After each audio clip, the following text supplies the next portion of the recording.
दोस्तों नमस्कार। शक तो होता है, इस देश के भीतर में चुनाव प्रक्रिया को लेकर शक तो होता है, जिसका इजहार बार बार तमाम राजनीतिक दलों ने किया है। यह शक का मामला सुप्रीम कोर्ट के दरवाजे पर भी पहुंचा। इस शक को लेकर चुनाव आयोग का दरवाजा भी खटखटाया गया, लेकिन बावजूद इसके शक कम नहीं हुआ। और यह शक बढ़ क्यों गया और मौजूदा वक्त में यह क्यों लगने लगा है कि चुनाव आयोग को भी अपने हाथों की कठपुतली बनाने की दिशा में मोदी सत्ता कहीं बढ़ तो नहीं चली है। क्योंकि अगर आप एक एक सीढ़ी पर चढ़ना शुरू कीजिएगा तो सबसे पहले आपके पांव तले सीबीआई नजर आएगी।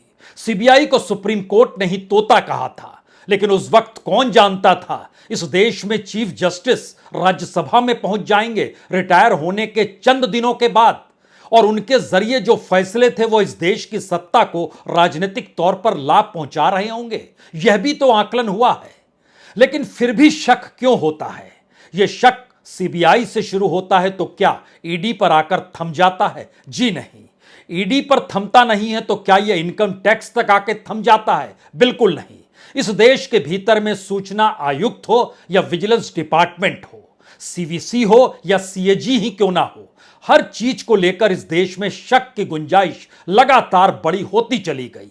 लेकिन यह कहां किसी को पता था कि सीढ़ी दर सीढ़ी चढ़ते हुए मौजूदा सत्ता चुनाव आयोग के दरवाजे तक पहुंची जाएगी और इस देश के भीतर में जितने संस्थानों को राजनीतिक तौर पर सत्ता ने अपना हथियार और औजार बनाया, कहीं ढाल भी बनाया, अब पार्लियामेंट भी उसका शिकार हो चली है। राजनीतिक दलों से पूछिएगा तो कहेंगे संसद तो बहुत पहले ही इस सत्ता ने हड़प ली, जहां पर अपनी बहुमत के ताकत से संवैधानिक फैसले जो सुप्रीम कोर्ट लेती है उसे भी बदलने की राह पर निकल पड़ी। तो अगला और पहला सवाल आज का, क्या कल से जो विशेष सत्र संसद का सरकार ने बुलाया है वह सिर्फ अपने लाभालाभ को लेकर बुलाया है, या उसे डर लगने लगा है कि 2024 में वह कहीं निपट ना जाए तो उससे पहले का ताना बाना बुनने के लिए बुलाया है? और इससे जुड़ा हुआ दूसरा सवाल है, यह ताना बाना क्या चुनाव आयुक्त की नियुक्ति को लेकर है? और अगर चुनाव आयुक्त की नियुक्ति जो कि सुप्रीम कोर्ट के फैसले के मुताबिक जो 3 लोग करते, उसमें एक विपक्ष का नेता होता, उसमें चीफ जस्टिस होते और प्रधानमंत्री होते, यानी सीधे नजरिए में अगर समझे कि इस देश के भीतर में कोई कहे कि तानाशाही चल रही है तो 2-1 से प्रधानमंत्री हार जाते नियुक्ति को लेकर, क्योंकि तब चीफ जस्टिस स्वतंत्रता, ट्रांसपेरेंसी इन सब को देखते और विपक्ष बिल्कुल नहीं चाहता कि सत्ता के अनुकूल कोई सेक्रेटरी या रिटायर्ड सेक्रेटरी इस देश का चुनाव आयुक्त बने। तो सुप्रीम कोर्ट के उस फैसले को पलटने के लिए एक बिल लाया गया और अब उस बिल को पूरे तरीके से पार्लियामेंट जो विशेष सत्र बैठ रहा है उसमें पास करा लिया जाएगा। तो क्या यह एक सबसे बड़ा मामला है? क्योंकि चुनाव आयुक्त रिटायर हो रहे हैं फरवरी में। हालांकि यह समझ लीजिए मुख्य चुनाव आयुक्त एक होते हैं, बाकी 2 चुनाव आयुक्त होते हैं।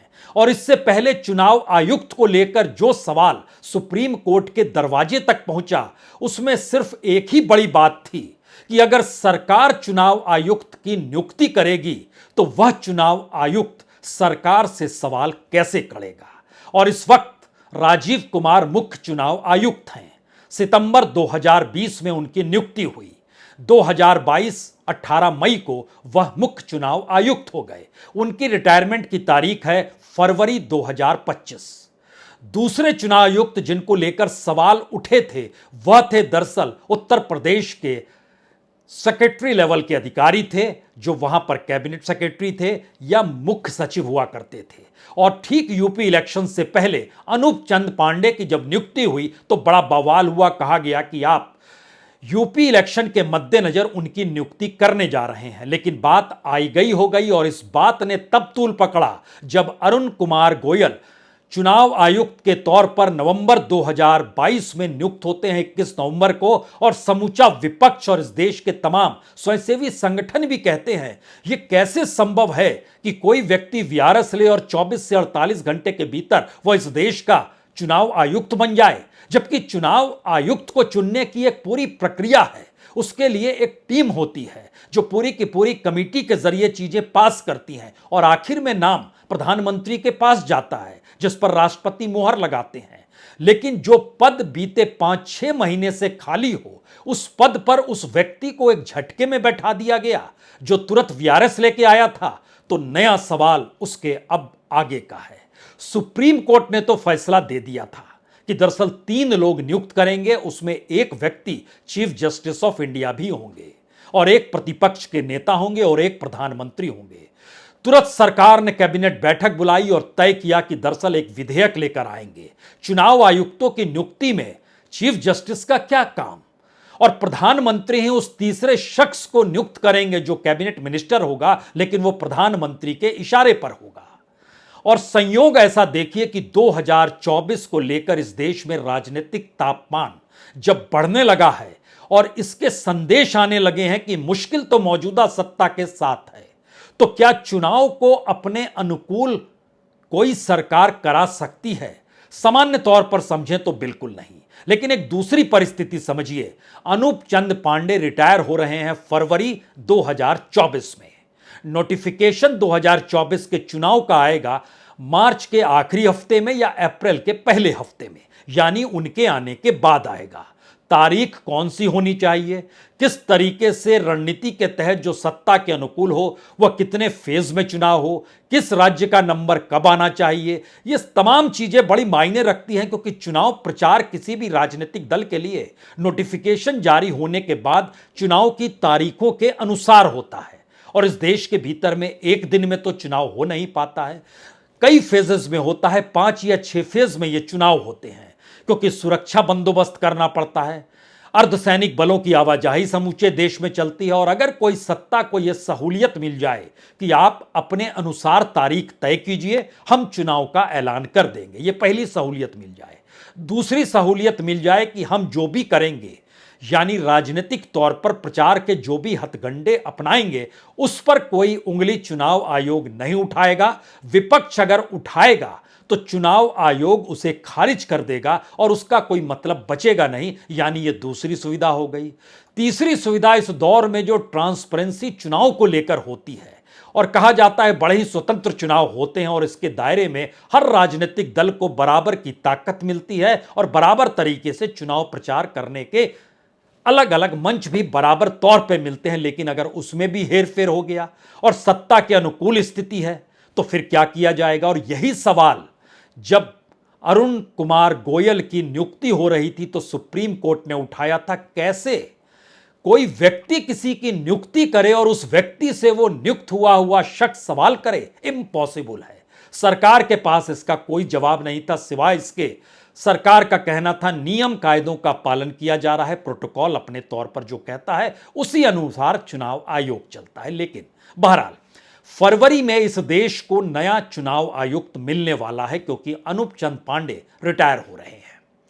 उनके बदले जो भी शख्स आएगा, और इसके बाद 2024 के चुनाव को लेकर जो तमाम राजनीतिक दल जो भी सवाल उठाएंगे, उन सवालों का जवाब चुनाव आयोग के जरिए सर्वसम्मति से निकलना चाहिए। यानी 3-0 का रेट हमेशा होना चाहिए, यानी मुख्य चुनाव आयुक्त और बाकी दोनों चुनाव आयुक्त भी एक सुर में नजर आने चाहिए, अन्यथा बड़े राजनीतिक सवाल इस देश के भीतर हो जाते हैं। तो जो अब तीसरा शख्स निकल कर आएगा चुनाव आयुक्त के तौर पर, किसी को नहीं पता है वो कौन होगा, क्योंकि चुनाव की प्रक्रिया इस दौर में जो कहती है वो बहुत साफ तौर पर कहती है कि एक 40 सदस्यों की एक पूरी लिस्ट बनाई जाती है और उस लिस्ट को बनाने के बाद सर्च कमेटी को उसको सौंपा जाता है। सर्च कमेटी कौन में शामिल होता है, उसके लीडर कौन होते हैं? उसके लीडर होते हैं कैबिनेट सेक्रेटरी रैंक का कोई अधिकारी, और इसके अलावे 2 अन्य सेक्रेटरी होते हैं। और संयोग देखिए, इस दौर में कैबिनेट सेक्रेटरी भी सरकार के एक्सटेंशन पर है। कई सेक्रेटरी इस दौर में सरकार के एक्सटेंशन पर काम कर रहे हैं, यानी उन्हें रिटायर हो जाना चाहिए था, लेकिन वो अभी भी मौजूद हैं। तो इस देश के भीतर में चाहे ईडी का जिक्र हो, चाहे सीबीआई का जिक्र हो, चाहे सीएजी का जिक्र हो, चाहे सीवीसी का जिक्र हो, आप अगर ध्यान दीजिएगा तो सरकार सबकी नियुक्ति करती है और सबकी नियुक्ति के बाद इन संस्थानों के भीतर से सरकार को लेकर कोई सवाल कभी उठ नहीं पाते हैं। लेकिन यह सवाल तो आगे का है, यह तो इस देश के लोकतंत्र से जुड़ा है, इस देश के भीतर में चुनाव से जुड़ा है। और ठीक नोटिफिकेशन के लगभग 1.5-2 महीने पहले, या कहें 1.5 महीने पहले ही एक नए चुनाव आयुक्त की नियुक्ति सरकार करेगी। और सरकार अगर नहीं करती, और जरा एक क्षण के लिए सोच लीजिए कि फरवरी में चुनाव आयुक्त की नियुक्ति होनी है और उसमें प्रतिपक्ष के नेता की मौजूदगी, चाहे वो अधीर रंजन चौधरी हो, चाहे मल्लिकार्जुन खड़गे हो, कोई एक शख्स बैठे, दूसरी तरफ प्रधानमंत्री बैठे और तीसरी तरफ चीफ जस्टिस ऑफ इंडिया बैठे होते, तो क्या सरकार की मनमर्जी चल पाती?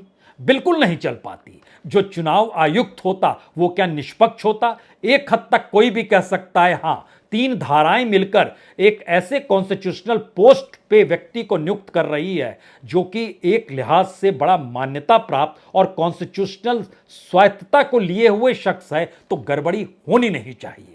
तो गड़बड़ी फिर कहां से शुरू हुई? फिर शुरू हुई, सरकार ने कहा नहीं, हम ही तय करेंगे कौन होगा चुनाव आयुक्त, और संयोग से 2024 से पहले हमें एक चुनाव आयुक्त की नियुक्ति करनी है।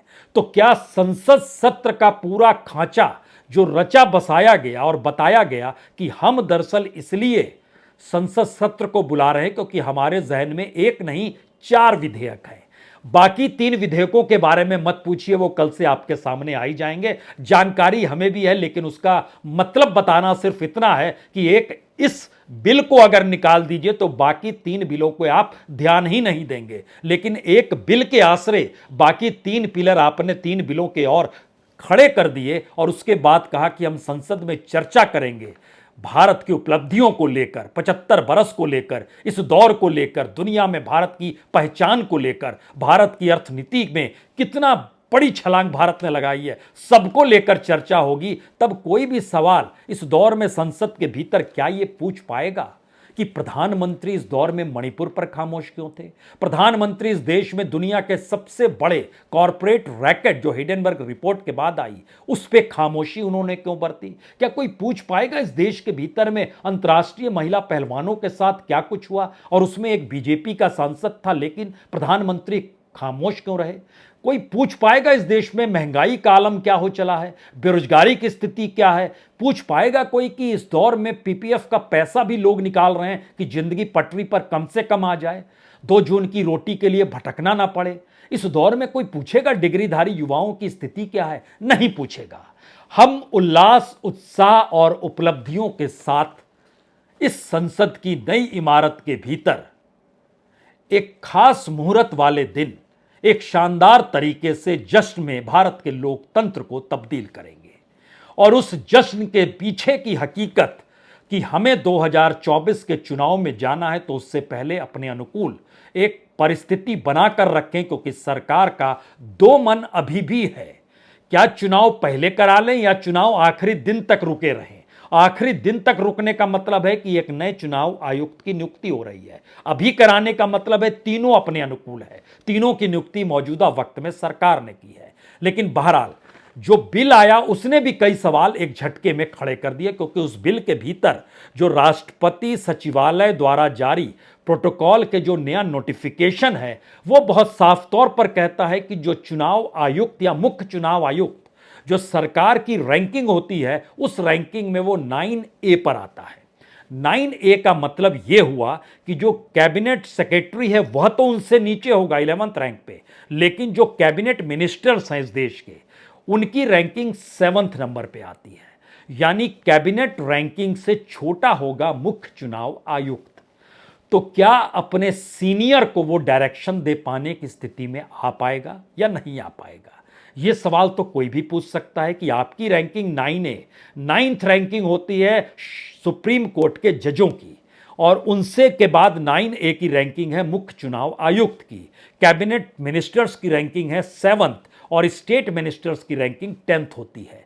तो यानी कैबिनेट के मिनिस्टर्स अगर कुछ गड़बड़ी करते हैं चुनाव के वक्त को, तो क्या चुनाव आयुक्त कुछ कह पाएंगे? यह सवाल बहुत मुश्किल नहीं है, क्योंकि जब आप रैंकिंग तय कर रहे हैं और उसमें तमाम ओहदा आप राज्य मंत्री के लगभग लाकर खड़ा कर रहे हैं, लेकिन कैबिनेट मिनिस्टर से कम ला रहे हैं, और इलेक्शन के पीरियड में जो प्राइम मिनिस्टर हो और कैबिनेट मिनिस्टर्स हो, अगर आपका ओहदा कम है तो इसका मतलब बहुत साफ है कि आप डायरेक्शन दे पाने की स्थिति में नहीं है।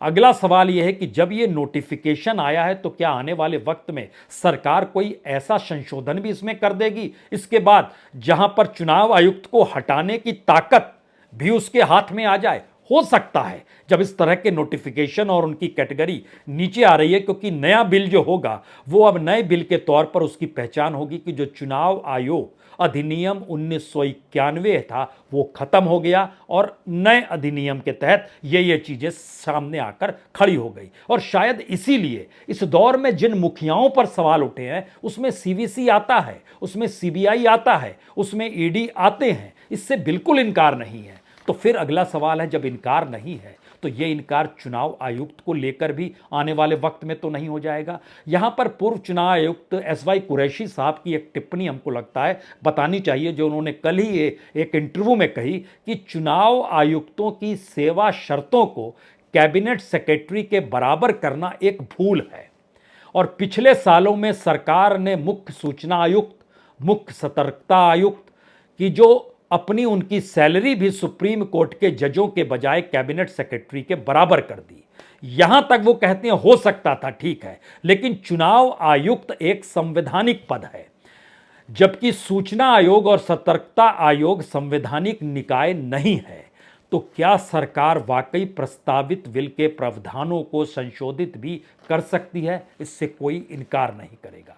अब इसका दूसरा हिस्सा निकल कर आता, इस दौर में सरकार थर थर क्यों कांप रही है, जब उसने इस देश के भीतर में इतना काम किया है कि उस काम को अगर हम गिनाने लगे तो समूचे देश के भीतर में आपको संपन्नता दिखाई देगी। आप कहेंगे इतना शानदार देश, और प्रधानमंत्री मोदी ने तो कमाल किया है। अगर उनकी 10 योजनाओं का जिक्र हम आपके सामने करें और उसमें जितने लोगों को लाभ मिला है जो सरकार बार बार बताती है, अगर उसको भी बताना शुरू करें तो आप वाकई कहेंगे इस सरकार को चुनाव आयोग की क्या जरूरत है, या किसी भी ईडी और सीबीआई की जरूरत भी क्यों थी? बिल्कुल नहीं थी। ये तो देश सेवा में निकले हुए हैं, और देश सेवा का पाठ जनधन योजना से शुरू की जाए, 50 करोड़ 34 लाख लोगों को लाभ हो गया, क्या दिक्कत है? मुद्रा लोन 43 करोड़ लोगों को लाभ हो गया, क्या दिक्कत है?